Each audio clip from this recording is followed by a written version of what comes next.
All right, I just did Aries and I had to cut it short. The camera was going out, and then I was like, shoot, I wasn't even really finished. Okay, now, but I wanted to do all the signs today, so that was taking a lot longer than I had intended. So now I'm on Taurus. I'm doing all signs singles, and I want to do it all in one video. So let me see if I can go faster. Okay, all sign singles, and I'm trying to see if any future stuff will come up. Okay, all right. All sign singles. Okay. Taurus.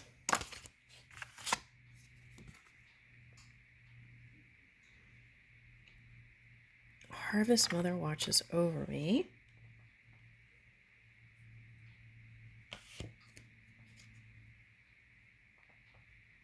Tender trust, beloved body.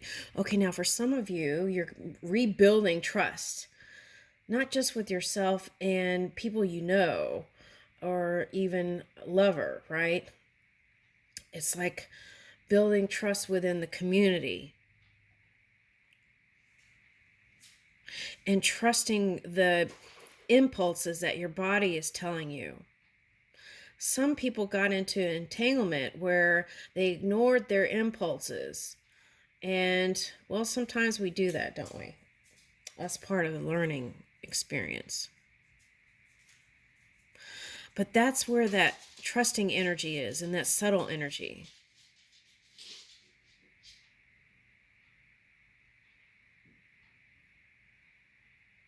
And in the Aries reading, it was like Indian ancestors and sweat lodges and stuff like that. Alaska and somewhere in that region, ancestors, and finding out your heritage.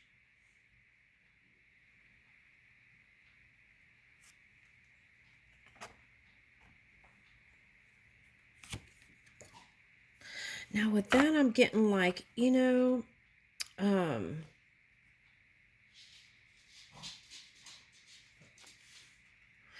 this is coming up. It's like, okay, you know how they found Beethoven? I think it was Beethoven, right? They found his hair and then did a DNA analysis. And through the cells, they were able to find out um, what went uh, what wasn't as perfect as um, expected, okay, or something like that. Okay, what went wrong physically in the person's body, or something like that was coming up. Okay, and so it's like messages in the DNA, messages from the body, and tuning into that and trusting that there is this energy watching over you to bring in your harvest, even if you've been through difficult times and physical hardships. Okay. And wow, Sacred Falcon shows the way. Okay, so again, this might be Aries Taurus cusping. That was coming out in their reading, and they ended with a falcon. Towards the end. And that was like fear of being preyed on, or really wanting to be in that more fast energy when it came to coming towards a loving connection. It's like the Fool card, jumping off with reckless abandon, right? What does that mean? Okay, anyway, Sacred Falcon shows a way.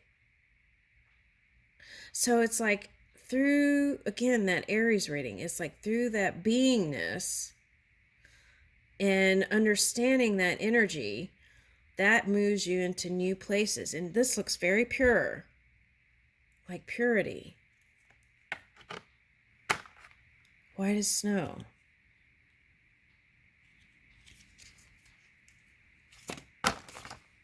So that message here, they said, is that there is energy moving with you. Some of you might have sisters.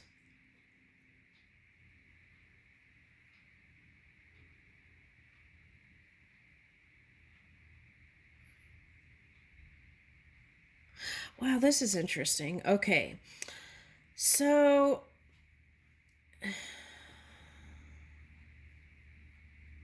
I'm going to back up. Over here in the past somewhere, there was this,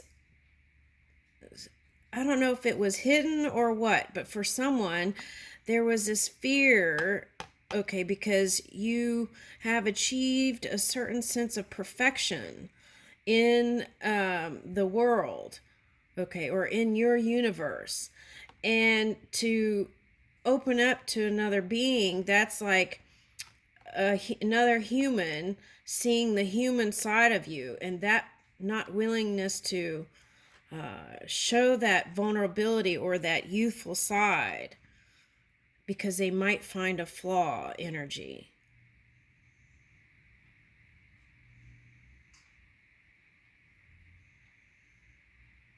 But they're saying here, like, okay, you know how a kid, when they play, they're not, well, I don't know with internet stuff now. Let me just start with the original natural phrase. When a child connects with another being, they're not thinking all those things. They're just trying to enjoy the moment and be in the moment, right? This lighthearted energy.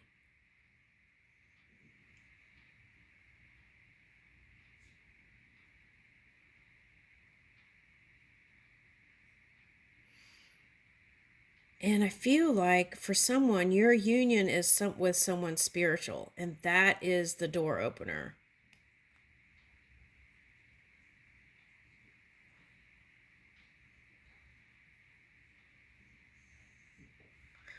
Now, this is interesting because in the Aries reading, there are all these like Indian ancestors. And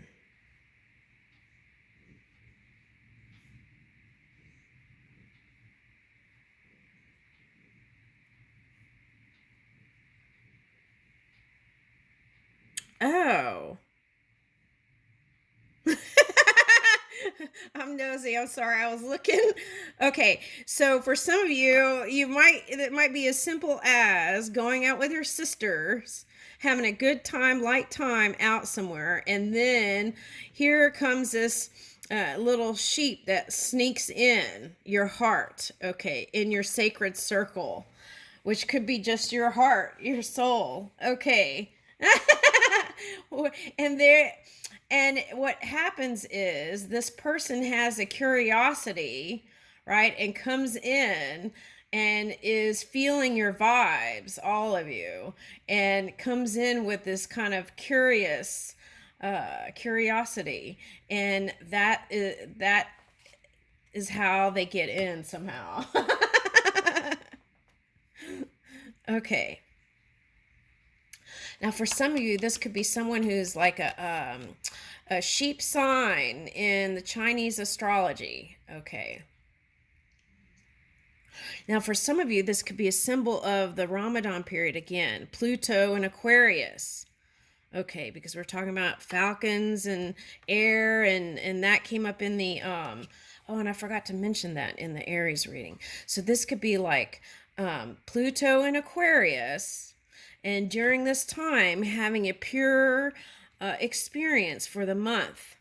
And you don't have to be like religious or anything, but doing that natural purifying of the energy by being in your playful, natural side of you, being you. Okay.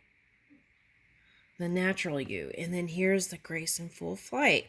So see, it's like this little playful one somehow gets in, and then look, this is you flying high in grace with this person, and look, this is like the inner world and the outer world. So they might even be older, but they're coming in with this kind of playful curiosity. Okay. Was I showing the cards? Here I go again. Okay. Playful curiosity. Okay. And then this has you flying high with this person. Oh my goodness. Okay.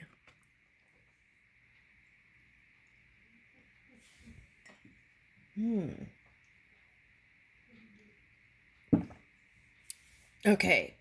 So now for someone, if you're trying to spark up some passion in your life, you might carry, like they said, carnelian, some kind of stone that kind of is a spark stone. Okay, that would maybe ignite your passions and romance. Woo!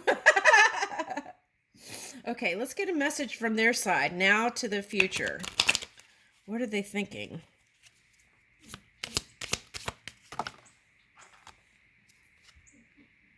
See, that's what I was talking about. That playful curiosity, ready to try and fly. Fly high with you. I love trying new things with you. I love the way you make me laugh. Oh, wow. Okay, so, all right. So this is interesting. In the Aries reading, there was the 6 and the 3 of Wands and the 3 of Wands on each side. So there was like this needing on both sides to take a subtle action. Now they're here and they were both looking into the future and knew each other, they were their mates, but each side needing to take a subtle action. Now here, it's different.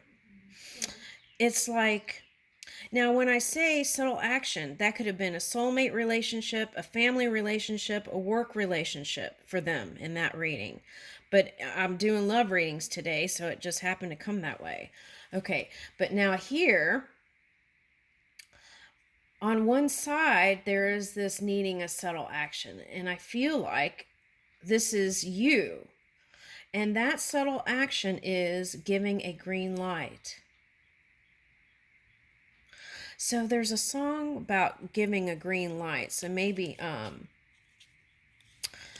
go listen to that. Okay. Or write on a piece of paper how you're giving them the green light. Like talk to their soul. Okay.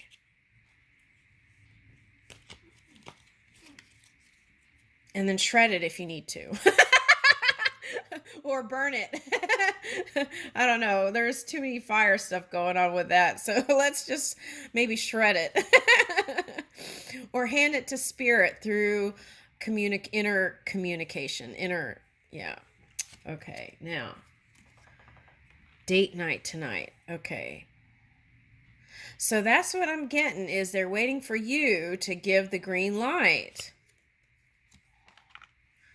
Life is full of surprises, but my love for you will always be certain. Now, this is for a past ex that is still wanting to at least have an amicable relationship.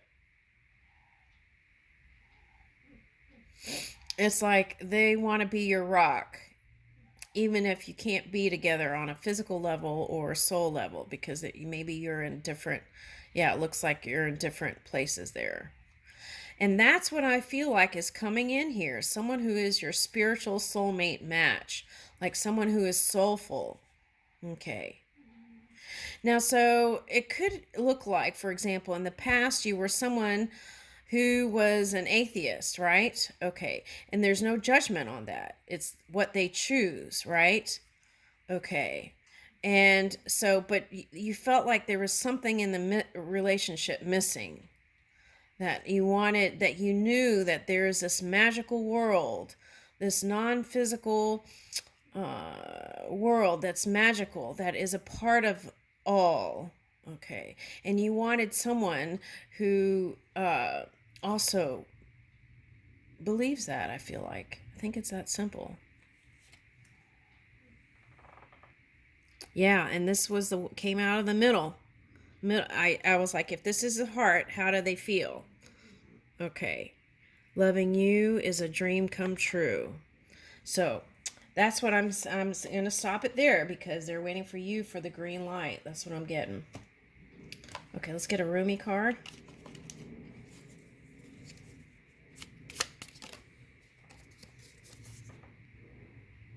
I died as a mineral and became a plant. I died as a plant and rose to an animal. I died as an animal and I became human. Why should I fear anything when I was ever less by dying?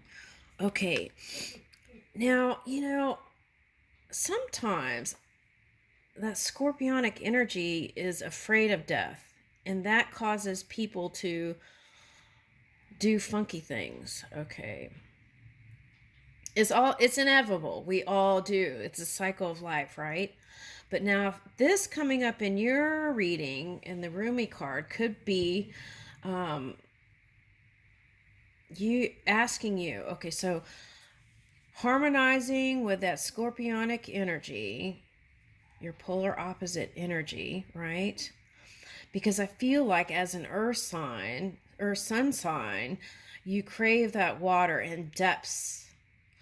And so superficial relationships don't last long, I feel like, for you. Okay, and so because there's so much more. So this is like a part of you might have died, for those of you who just had a divorce or a breakup, right? But there is still that hopeful place, knowing that there will be another cycle that comes in that is ooh, okay, so I'm getting the soul path is an eternal path with love, unconditional love that isn't a wave of energy at all. It's a one stream constant. And I'm trying to find the words, it's so beautiful. And people see love is coming in and out when it's not ebbs and flows. That's emotion.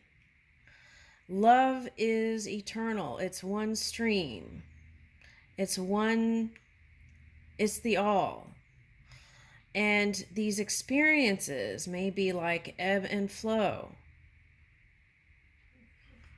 But the true love is eternal, and that is why soulmates connect over and over again. Okay. There is a memory,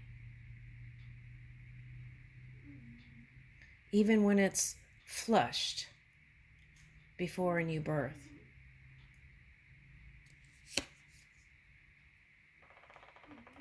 Oh, dear one, don't run away from the heat of the fire. What would happen if you risk it all and take a step into the flame? Woo!